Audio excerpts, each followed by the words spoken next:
Welcome to the Indiana State Referee Association Small-Sided Game Referee course. It is designed for officials only wishing to officiate modified games. Law 1. The field of play. The field size will vary depending on the play format. However, it must be a rectangle in shape. It must have boundary lines consisting of both touch lines and goal lines.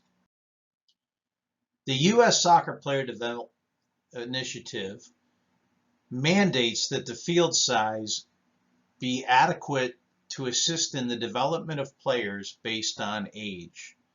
The 4v4 play format for 6U to 8U will have a length of 25 to 35 yards and a width of 15 to 25 yards.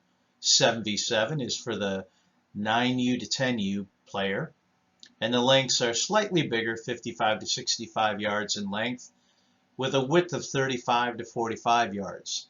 In addition, they will have an additional line called the build-out line, which we will discuss later.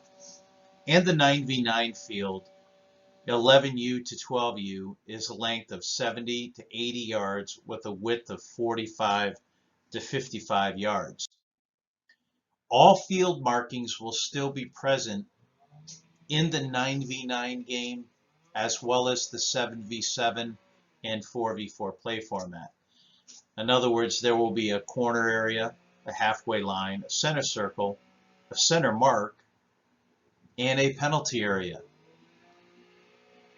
The goal area is not present in the 7v7 or 4v4 play format. In the 7v7 game, you will notice that there is no goal box area. However, you will still have a penalty area that is roughly 12 yards in length by 24 yards in length.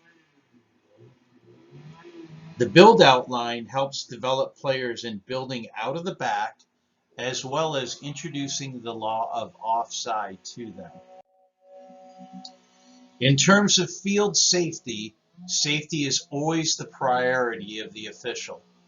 It is important that the official arrives 30 minutes before kickoff in order to inspect the field. Basically, what you are looking for are any holes, glass, rocks, or any other type of field situation that may cause a player to become injured. You're also ensuring that there are corner flags and to make sure that the nets are not ripped or possibly off the goals themselves. You are to inform the coach of the home team if there's any issues or problems so that they can be corrected. Only the referee can decide if this field of play is safe. Goals. The goals will be modified as well according to the U.S. Soccer Player Development Initiatives.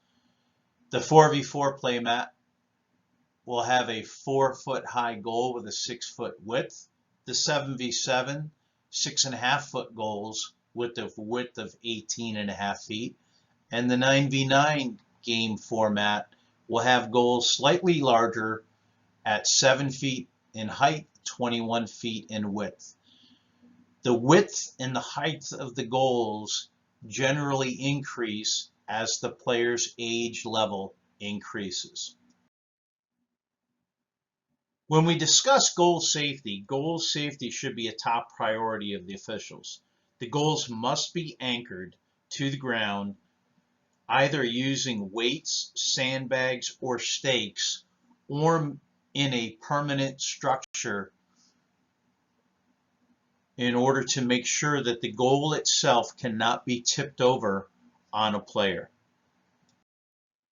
Team areas are basically areas marked out in order to take care of the coaches and team officials. Those areas are restricted areas for only the coaches and the team officials to walk in. They should not be leaving those areas to enter the field of play or to go anywhere else unless instructed by the official. It's important that you utilize the three-step approach: ask, tell, and dismiss when dealing with coaches. Simply ask them what their concern is, have a discussion with them, and let them know what you feel their behavior should be. The second opportunity is we tell them what their behavior should be. And if all else fails, we dismiss the coach. Make sure to deal with issues right away and always be respectful and professional in dealing with them. A good way is to introduce yourself prior to the game. Let them know who you are and that you are looking forward to working with the game with them, not against them. The ball size will be modified depending on the age of the player. You will always be able to check the ball for a marking indicating the size of the ball. The smaller ball, size 3, should be used in the 4v4 game format. The size 4 ball will be used in both 7v7 and 9v9 games. The ball is modified in order to help develop the player's technical needs for the game. The players. The number of players on the field is modified as well for the different play formats. We do this in order to give players more touches, more decisions to be made, and also moments of transition within the game based on the size of the field that they will be playing on. For the 6 and under and 8 and under age groups, they will play 4v4 with no goalkeeper. For the 9 and under and 10 and under groups, they will play 7v7 with the introduction of the goalkeeper. And for the 11 and under and 12 and under, they will play 9v9 with goalkeepers. The procedure for substitutions is as follows.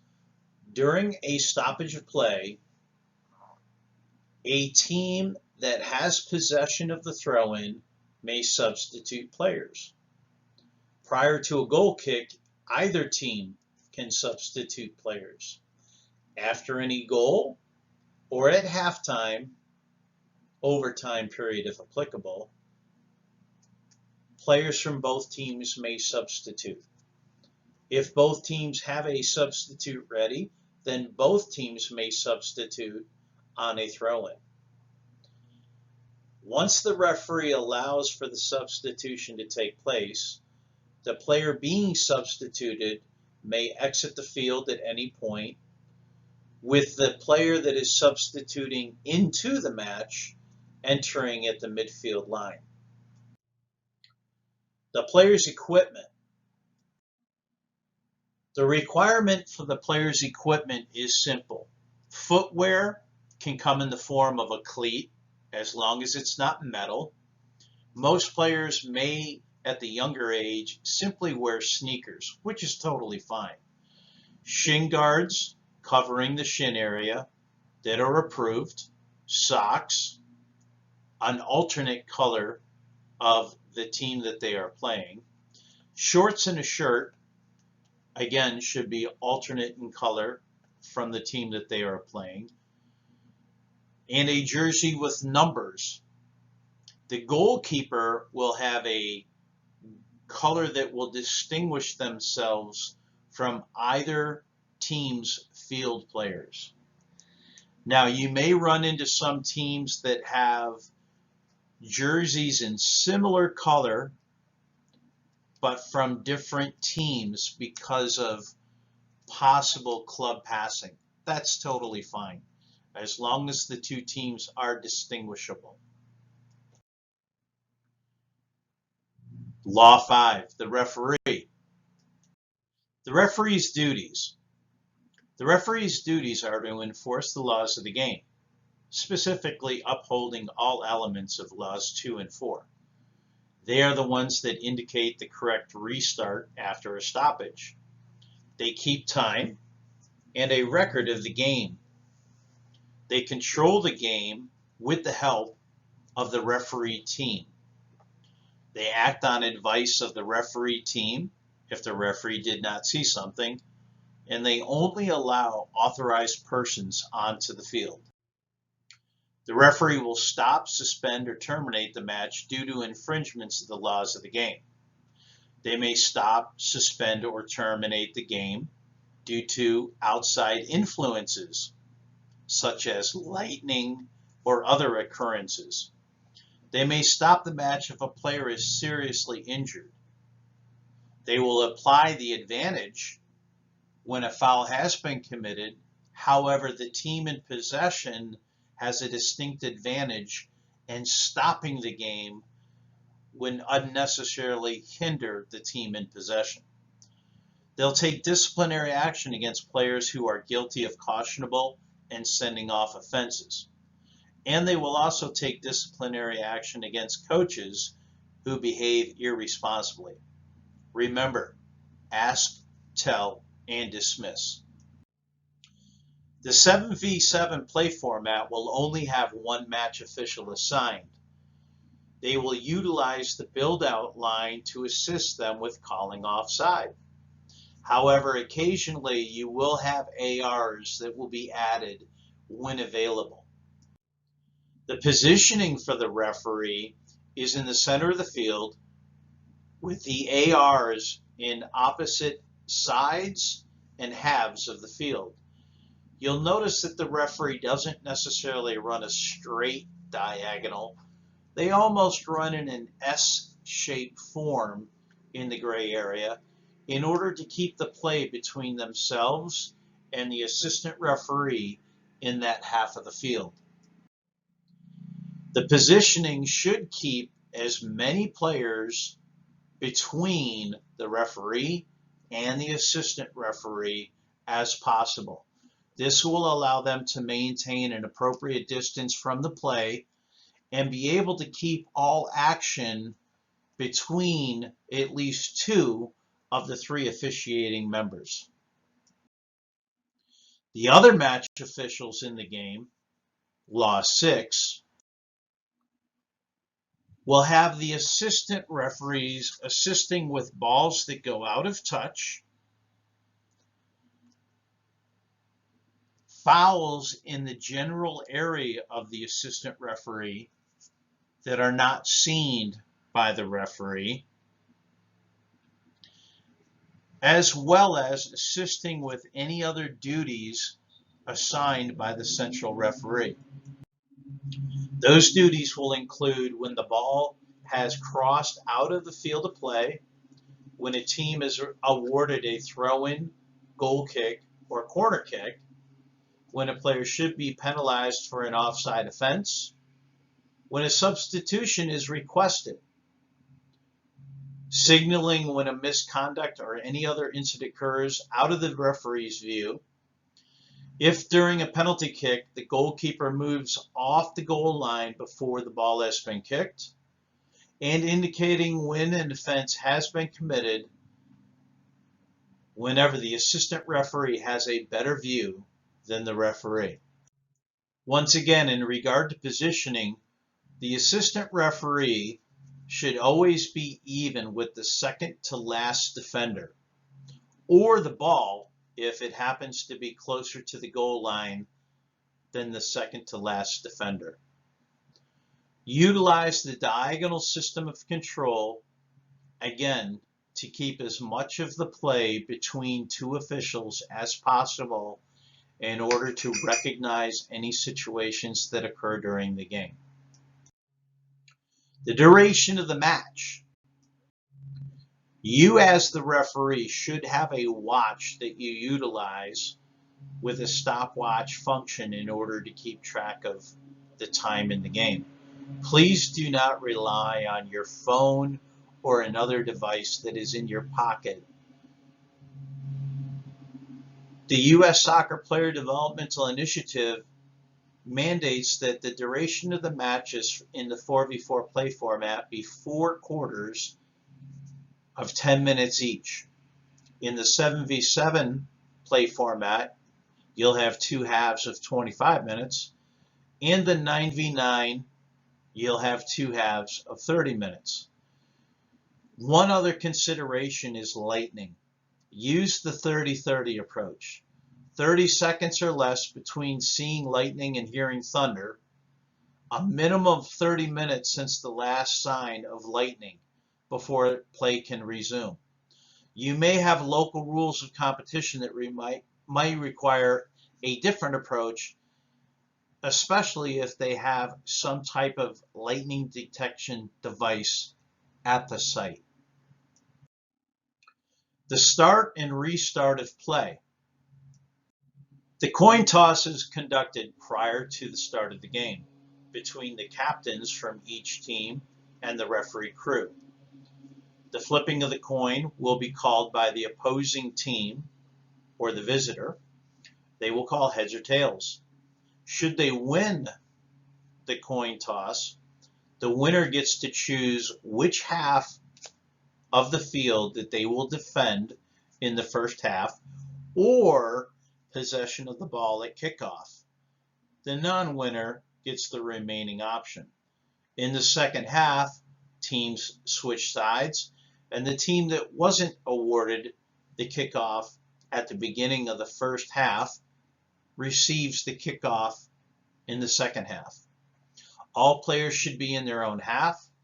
All opponents at least 10 yards away from the ball at the start of play. The ball needs to be stationary on the center mark, and when the referee signals with the whistle, the team kicking off puts the ball in play. The ball is in play once it is kicked and clearly moves. It can be played backwards or forwards. However, the kicker cannot touch the ball again until it is touched by another player. Remember that a goal can be scored directly from the kickoff against the opponent. Drop ball situations will occur occasionally. When considering a drop ball, the drop ball is dropped at the position where the play was stopped. The ball is dropped for the defending team goalkeeper in their penalty area if and when play was stopped, the ball was in the penalty area, or last touched of the ball was in the penalty area. In all other cases, the referee drops the ball for one player of the team that last touched the ball at the position where it last touched on the player, an outside agent or a mass official. In other words, if a player was attempting to play to their teammate, the ball hits the official and goes to the opposing team, play is stopped, and the official will drop ball to the team that was in possession. The ball is in play once it touches the ground. The ball in and out of play. The boundary lines will dictate whether the ball is in or out of play. The ball itself must be entirely over the side touch line or the goal line, whether on the ground or in the air, to be deemed out of play. You can notice in this diagram, the ball with a yellow circle is deemed in play, where the ball with a red circle is deemed out of play. Rebounds happen in the game.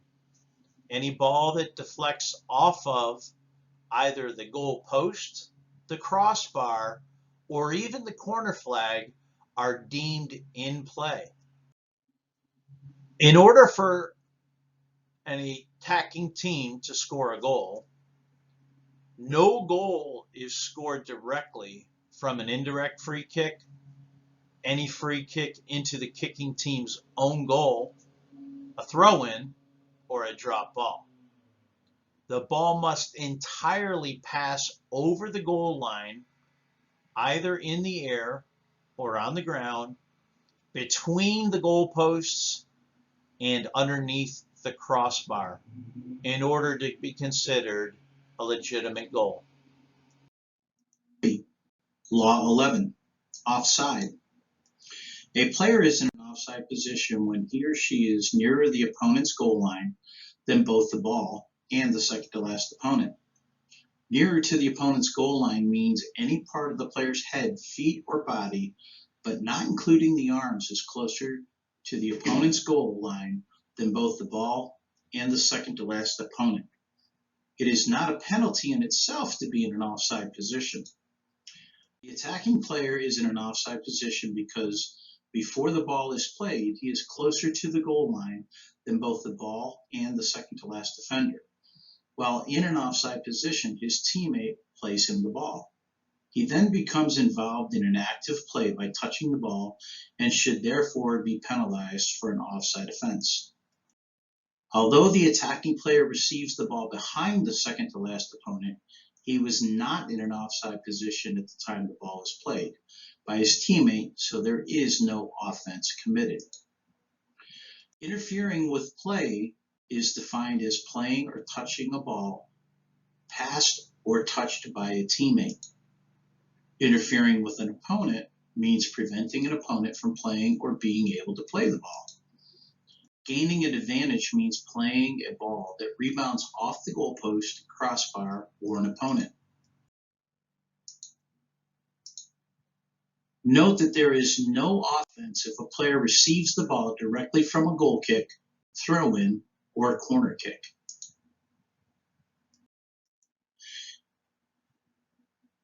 The 7v7 youth games used a modified field markings that include a build-out line. The build-out line will be used in 7v7 youth games to identify and denote where offside offenses can be called. Players cannot be penalized for an offside offense if they are between the halfway line and their opponent's build-out line. Players can only be penalized for an offside offense that takes place between the opponent's build-out line and the opponent's goal line. The build-out line's purpose is to allow the referee to, in their judgment, call violations for offsides due to the fact that they do not have assistant referees with them in their referee crew. Part 4, Law 12, Fouls and Misconduct. Law 12 covers two specific areas, fouls and misconduct. A foul is an unfair or unsafe action that meets the following criteria.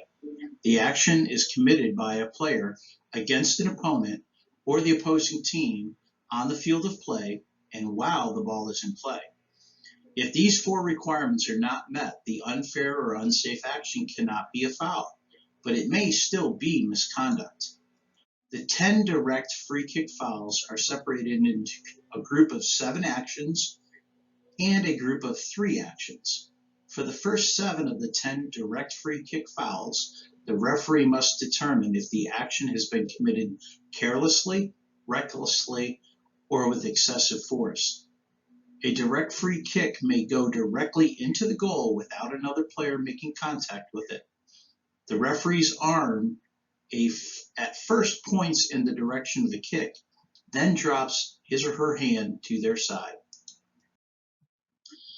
These kicks include kicking or attempting to kick, tripping or attempting to trip, jumping at an opponent, charging, striking or attempting to strike, pushing, and tackling. Most direct free kick fouls committed during small-sided and recreational youth games will qualify as careless and are typically the byproduct of players who are still developing and learning the game. When a player commits one of these 7 direct free kick fouls carelessly, referees still should not hesitate to stop play to promote a safe environment for the players. Referees must also be aware that certain actions and misbehavior should be punished more severely when appropriate. The following acts are part of the 3 included intentional acts. Holding, this includes holding any part of an opponent's body or their uniform, spitting, and deliberate handling of the ball. Unlike all other direct free kick fouls, note that the deliberate handling is committed against the opposing team, not against a specific opponent. Indirect free kick fouls are also separated into 2 groups. There are 4 fouls committed by field players and 4 fouls specifically committed by a goalkeeper. This first group includes playing in a dangerous manner, impeding the progress of an opponent. Impeding refers to when a player who is not attempting to play the ball moves into the path of an opponent to stop or to slow him or her down. Preventing the goalkeeper from releasing the ball, and committing any offense not specifically listed in Law 12. For these, the referee will once again point in the direction of the kick, then holds his or her hand straight up in the air to signify the kick is indirect. This means a second player on either team must make contact prior to the ball going into the goal for it to count. The second group of indirect free kick fouls are specific to the goalkeeper. They include holding the ball with his or her hands for longer than 6 seconds. Note that because many small-sided and recreational games don't have goalkeepers or have players with no specific goalkeeping training, referees should only enforce this in instances of blatant time wasting. Touching the ball again with his or her hands after deliberately releasing the ball. Normally known as an intentional back pass, touching the ball with his or her hands after it has been deliberately kicked by a teammate. And finally, touching the ball with his or her hands after it has been deliberately thrown in by a teammate. Unlike the specific requirements for a foul, misconduct can occur at any time, at any location, and by any player or substitute. When misconduct takes place, the referee is responsible for taking action and issuing either a yellow or red card based on the offense. Misconduct is often absent in the small-sided and recreational youth game, but referees must be aware of these offenses to make sure that the laws of the game are properly enforced. The 7 cautionable offenses that can result in a yellow card include unsporting behavior, dissent by word or action, persistent infringement of the laws of the game, delaying the restart of play, failure to respect the required distance when play is restarted with a free kick, throw-in, or corner kick, and entering or leaving the field without the permission of the referee. The 7 sending off offenses that can result in a red card include serious foul play, violent conduct, abusive language, spitting, denying an obvious goal-scoring opportunity by deliberately handling the ball, denying an obvious goal-scoring opportunity by committing an offense punishable by a free kick or penalty kick, and receiving a second yellow card in the same game. Law 13, free kicks. When a player commits a direct free kick foul outside his or her own penalty area, or when a player commits an indirect free kick foul, the referee stops play and restarts with a free kick. There are 2 types of free kick restarts, direct and indirect. A goal can be scored directly from a direct kick. For an indirect free kick, the ball must be touched by another player other than the kicker before entering the goal. Although the free kick is typically taken from the location of where the foul occurred, there are 2 exceptions to this that referees must be aware of. If there is an indirect free kick awarded to an attacking team and the location of the ball is in the goal area, the ball is moved out to the goal area line. If a free kick is awarded to a team within their own goal area, the free kick can't be taken from anywhere in the goal area. Law 14, the penalty kick. A penalty kick is awarded when a defending player commits one of the 10 fouls punishable by a direct free kick against an opponent within the penalty area. A goal can be directly scored from the taking of the penalty kick. Awarding a penalty kick is based on the location of where the foul was originally committed, not the position of the ball when the foul took place. After confirming that all players are in the correct position, the referee blows his or her whistle to signal the taking of the kick. The ball is in play once it has been kicked and moves forward. Once the ball is in play, players from both teams may enter the penalty arc and penalty area. Like all free kicks, the penalty kick taker may not play the ball a second time until it has been touched by another player. Law 14 outlines specific restarts should an infringement such as encroachment take place during the taking of a penalty kick. Encroachment refers to players moving into prohibited areas during the taking of the penalty kick. It also refers to when the goalkeeper moves forward from the goal line before the ball is kicked and moves forward. If the kicker or the teammate of a kicker commits an infringement during the penalty kick and a goal is scored, the referee awards a retake of the kick. If the kicker or the teammate of the kicker commits the infringement, a goal is not scored, and then the referee awards an indirect free kick to the opposing team at the spot of the violation. If the goalkeeper or teammate of the goalkeeper commits an infringement during the penalty kick and a goal is scored, the goal stands. If the goalkeeper or teammate of the goalkeeper commits an infringement and the goal is not scored, then the referee awards a retake of the penalty kick. If both teams commit an infringement, the penalty kick is retaken. Law 15, the throw-in. The throw-in should be taken from where the ball crossed the touch line last. For a proper throw-in, the thrower must face the field of play, have part of both feet on the ground, either on the touch line or in the area off the field of play. The thrower is also required to use both hands and deliver the ball from behind and over his or her head. If these requirements are not met, the throw-in is awarded to the opposing team. A defending player is not allowed to stand closer than 2 yards from the touchline of where a throw-in is being taken. In addition, opponents are not allowed to interfere with the throw-in. The ball is in play as soon as it enters the field by breaking the plane of the touchline and leaves the thrower's hands. If the ball comes into play but then curves back out, the other team is awarded the throw-in. If the throw-in is performed correctly but the ball doesn't enter the field of play, the throw-in is retaken by the same team. Referees should be sure to check with the local rules of competition, as some small-sided and recreational youth games may allow for an incorrect throw-ins to be retaken for learning purposes. Law 16, the goal kick. The procedure for the goal kick is as follows. The team in possession places the ball either on the goal box line, if playing the 9v9 format, or anywhere within the penalty area when playing the 7v7 play format. Once the ball is kicked, any attacking player inside or outside the penalty area may touch the ball.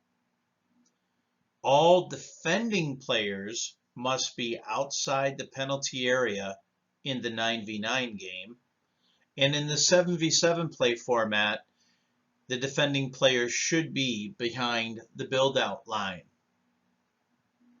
Law 17, the corner kick. The kick is taken from the corner arc nearest to where the ball crossed the goal line. The ball is placed within or on the arc, and the ball is in play once it is kicked and moves. The kicker is not allowed to touch the ball again until it has been touched by another player. All defending players must be at least 10 yards from the corner arc until the corner kick is taken. Congratulations, this is the end of part 3.